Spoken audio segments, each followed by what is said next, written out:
Hello, students. I hope everybody is well this week. I have a little bit of a cold, so if I sneeze while recording, just we will know I'm fine. I don't feel bad, but you know, just how it is. Got to record something, and something is going to happen. We are on week 8. Yay! Again, I love literature. I love teaching. I love writing. So I hope that you are enjoying this course. Let's see what we're going to look at. We are in modern times now, modern American literature. And really, I say American, but I'm still kind of including in some of these sections some international writers also, because we're in a global community now. It's no longer hard to get books from around the world. You can order it from any bookstore. You can order it on Amazon, Barnes and Noble, probably Target.com has a book section. Your local bookstore, support your local bookstore. That's my plug for the week. If you have a small bookstore, go and ask to order the book from there if you are reading something. I hope that every community keeps a library and a small bookstore open. That's just my teacher plug for the week. But we're part of a global community. So, we are influenced by writers from around the world now. And I'm not necessarily going to do a history lesson anymore because we're in modern times. You know what's going on now. I don't have to remind you like I did with others. But during this time, 1986 to 2000, let's look at some of the questions, some of the approaches that writers are taking. Modern literature brings new questions and richer diversity because, again, we're influenced by the global community that we're part of now. Modern authors bring a broad background of cultural experiences, deeper historical inquiry, ethnic identity, and political views. So, as publishing has changed, and there's so many more ways to publish books now, we have a richer opportunity to hear voices that we may have never heard from before. So, it's fascinating to see the change in publishing and see the change in the voices that are being heard now and how they approach history. Yeah, how they have their own historical viewpoints that are different than maybe somebody else's historical viewpoint. So, writers are really challenging boundaries now. Authors are blurring the lines between fiction and nonfiction. They're bringing new voices through memoirs and are opening new doors for things like fan fiction, blogging, political intrigue, online poetry. And readers are pushing for more representation from traditionally marginalized groups. So, readers are wanting more and more diversity, and authors are stepping up to the plate with that. So, let's look at the literature of the 1980s. Here's just some, of course. I mean, thousands of books were published during that time. So, hundreds of thousands of books were published during that time. But again, look up some of these if you're not familiar with them or you're like, oh, I've heard of it. Read a summary of these. I'm not saying you have to read every book, but this is a great challenge to just look it up, read a summary. Uh, Bonfire of the Vanities, Tom Wolfe, A Brief History of Time, Stephen Hawking. Ah, we got Matilda by Dahl there. Uh, so look, you see the list here. Look at the authors even down there. We have Amy Tan, Ishiguro, Pat Conroy, Stephen King, Mary Higgins Clark, Ken Follett, Robert Ludlum, Judith Krantz, just many, many, many, many others um, that are on that list.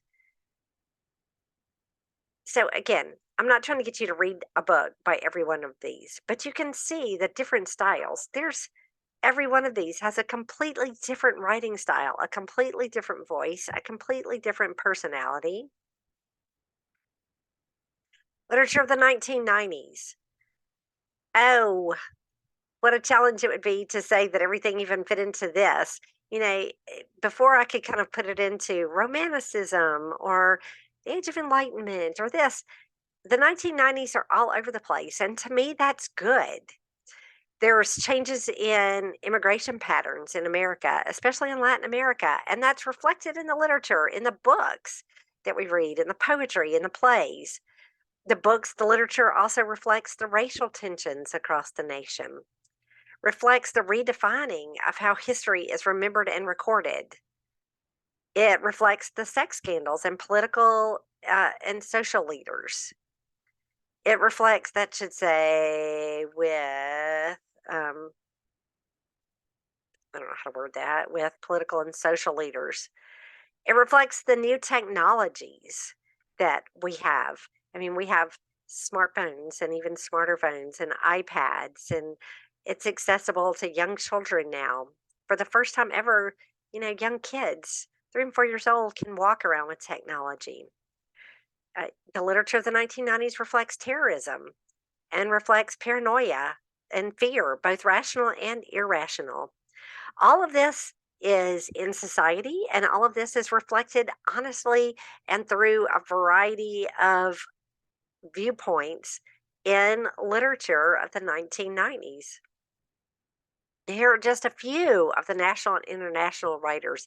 I mean, the list would go on forever. We have Rowling, can't miss the Harry Potter series, Grisham, Waller, Lowry, McCarthy. Um, I don't think I'm gonna do justice to Michael's names. Undaged. I don't think I could pronounce that, correctly, but Carr, Wells, Roy, Crichton, Tart, Fielding. There is such a wide range of genres here, authors that cross between different genres, that write young adults, write for adults. Some of them also have added some children's stories. You've got short stories, you've got all over the place. Look up some of these authors. Somebody do a better job of pronouncing his name for me. But you've got such a diverse range of authors. Look them up. Kind of look at their bios. Take a minute, freeze this video, and just Google a couple and see the titles of their books and look at how many books they've written. Number one, especially some like Grisham and Ludlum, you and J.K. Rowling, all of these really look at the titles and read some of the summaries of the books. You will recognize a shift from the historical books that we've talked about in the past, the romanticism, even the dark romanticism, but you'll see elements of all of those. Like if you took time to really think about the elements of literature that I talked about, you will see strands of those all through here. Familiar themes, themes of family, themes of fear, themes of friendship, uh, power, who has power, who doesn't have power.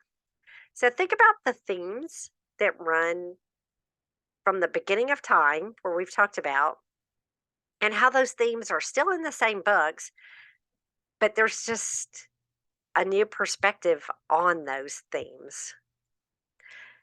Here's who I'm going to talk about today specifically. James Patterson, still alive, born 1947. He's still alive as a recording of this. Why am I going to talk about James Patterson? You're like, he's so modern. He's in all the libraries, thousands of books. That is, he reflects one of the changes in publishing and writing. He has sold, as of the recording of this, more than 450 million books worldwide, holds the Guinness World Records for the most number one New York Times bestsellers. In addition to writing the thriller novels for which he is best known, if you have not read James Patterson, look up and read the summary of some of his books. He now writes children's, middle grade, and young adult fiction, and is the first author to have a number one new titles on both the adult and the children's bestseller list. What an amazing accomplishment. So, at the same time that his adult book was on the number one bestseller list, his children's book was on the number one bestseller list. He was the first person to sell 1 million ebooks. In 2016, Patterson tops Forbes' list of highest paid authors for the third consecutive year with an income of $95 million. Whoa, impressive. Yes. So his writings, he has the Alex Cross series, the Michael Bennett series, the Women's Murder Club, the NYPD, Red, Daniel X, Maximum Ride.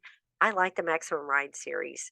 If you have not read those, I know they're kind of young adult, kind of middle school grade, maybe, but they're fun. They're a fun series. More than that, Patterson has built a writing business that equals no other. He has built a writing empire. Now, this is from, here's the whole link if you want to stop and type this all out or search for it. But here's some quotes from a Washington Post article. The trick, I've taken the fat out of commercial novels, he says. In an awful lot of novels, there's more in them than there should be. Not in these books. The sentences are simple and declarative.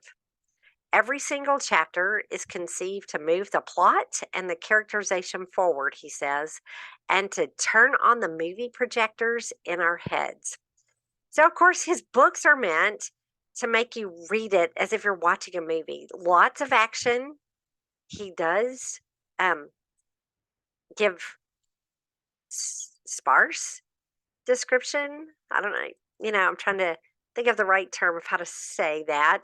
He does, you can picture it. It's not like there's no descriptives. It's not like he's reading a play. There are descriptive scenes where he does a marvelous job of drawing you in by letting you picture the setting of the characters. But he does it in a way that doesn't slow down the plot or the action. He's brilliant with that. Okay, here's an continuing from that same article. Although written is not the precise verb, conceived, outlined, co written, and curated. Patterson delivers exhaustive notes and outlines, sometimes running 80 pages, to co authors, his printer regularly discharging collaborators' efforts like lottery tickets. The success rate when I write the outline is almost 100%. When other people do, it's 50 to 60%. So he's writing 80-page outlines of these books and then giving them to somebody else to finish. He's developing the plot, the characters, the setting in extreme detail, 80 pages, and he gives it to somebody else. If you look at his books now, most of them have somebody else's name on the inside as co-writers. He is among the first writers credited with promoting books through television spots, releasing more than one title a year, and maintaining a stable of writers that rivals this year's field at the Kentucky Derby. It may be a factory, Robinson says, but it's a hand tooled factory. So he has people finishing his books for them, and then he rereads them to make sure that he approves of every single detail that's gone in there. So it's not like he's just saying, "Oh, write a book about a train adventure with 3 people and somebody robs the train." No, he's giving 80 pages of notes on these books, and then he's rereading them and giving his stamp of approval. That's why he does put out multiple books a year. That's very rare for authors. That's very, very rare. On top of that, he does give back. You say, "Oh, he makes millions of dollars." What does he do with it? He and Sue fund 400 annual teacher education scholarships at 22 colleges and universities. Many of them are historically Black universities. Patterson has provided more than 650,000 books to U.S. soldiers and 250,000 to public school students in multiple cities. And this was as of 2016. I couldn't find to update anything more recent on his contributions. He has given millions to school libraries and more than a million to independent bookstores. So he works to keep bookstores open, to keep schools funded, to provide for soldiers, to provide for diverse universities, for teacher scholarships.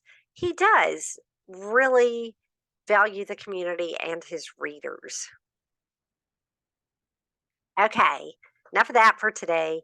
Apostrophes, grammar review. The apostrophes are something that so many people get wrong. And this is very small print. An apostrophe is a punctuation mark that appears as part of a word to show possession. That's the only reason it does. It doesn't make something plural. If you're making something plural, you only put an S. So let's look at this possession. To make a singular noun, I'm right here. To make a singular noun that does not end in S, possessive, add an apostrophe S. So dog's bed, dog apostrophe S, Robert's car. To make a plural noun, now this is one, freeze this and reread over this, okay? This is something so many people get wrong, but if you read it and just let it soak in, and I know you learned it in elementary school, but review it because I tell you, adults get this wrong all the time. To make a plural noun that does not end in S, possessive, add an apostrophe S. So, like women does not end, or men does not end in S, so you still add an apostrophe S. Women apostrophe S locker room, men's shirts. Singular noun that ends in S, add an apostrophe S. Like Jess's hat. There's no reason to not add an apostrophe S just because, gotta make that go away, just because it ends in S. Some people say if there's two S's in the word, like Moses's bike, if somebody was named Moses, so you will see that some rule books say you can just add the apostrophe. I don't go by that, and neither do most people. Even if it ends in S, you add an apostrophe S. Look at these examples. Jess's hat, apostrophe S. Keats's literary work. To make a plural noun that does end in S, possessive, just add an apostrophe. You have three cats. It's the cat's beds. It's S apostrophe. The students, all the students in the class, grades, it's S apostrophe. So pause, read back over this because it's really not hard rules. We just tend to get it, we see it wrong so much that we tend to get it wrong. Okay, here's some of the things that we often get confused on. If you have a sentence and there are two nouns and you show separate possession, add an apostrophe S after each one. So here we have two cars. We have a car that belongs to Maria in this first one and a car that belongs to Janice, and they both have flat tires. Because it's two separate cars and two separate people, they both get an apostrophe S. Maria's and Janice's cars both have flat tires. But let's say there's two people, but only one thing and they share it. Henry and Martha are siblings and their parents are running late. So it's Henry and Martha's parents are running late for the program. Henry does not get an apostrophe S because they're siblings. Does that make sense? Just slow down, pause it, read it over again. What about plurals? To make words used as a plural, add an apostrophe and an S. So there's a saying, no ifs, ands, or buts. That means don't even argue with me. It's set in stone. August completed the challenge with no ifs, ands, and buts. So those are words, if and but. We're using them as a plural, so you add an apostrophe S. That doesn't happen very often, but just in case you want to know that rule. Okay, do not use an apostrophe. This is what I see as an editor wrong so much. Do not use an apostrophe to make numbers or acronyms plural. The 1990s were good years. There is no apostrophe before that. It's just a little S. Just, the 1980s had some great writers. The 1980s were exciting times. Whatever you want to put. But it's just an S. Now, if it's possessive and you're talking about something like the 1990s music that belonged to the 1990s, it's apostrophe S, only because it's possessive. I see that wrong. I see people all the time say, life in the 80s, apostrophe S, was great. My high school years in the 80s were exciting. They put an apostrophe S. No, no, no, no, no, no, don't do that. I'm sure you can find 20 examples if you just go look at people talking about the years where people do that wrong. Okay, to form contractions, you use an apostrophe, but you have to make sure you put it in the right place. I'm in the South, we say y'all. It is short for you all. You're taking out the O and the U, so it's Y apostrophe ALL, not YA apostrophe LL. I've seen people make signs in the South at like these craft fairs, and they'll say, like, happy holidays, y'all, or welcome home, y'all, or something. And they have the apostrophe in the wrong place. And I'm like, no, it's not right. Just because you do it that way or seen it that way, it's not right. Isn't, aren't. People know how to do those. But those are the ways to use apostrophes correctly. I see it wrong on things like y'all, and I see the years wrong more than anything. So if you're just making it plural, think about this too. Happy holidays from the Smiths. SMITHS. There is no apostrophe S. If you're making something plural, just put an S. Happy holidays from, the Johnsons. And people want to put apostrophe S. No, it's not right. So catch yourself this time. If people are sending any kind of cards, if you celebrate a holiday where people send cards, look and see if they knew how to use the apostrophe correctly. Okay, for those of you doing the longer paper, which I hope is many of you, you now should be to where you're starting the body of your paper. Each new section needs its own topic sentence to let the reader know you are moving on to look, I have a typo. That'll drive me crazy. Your next point.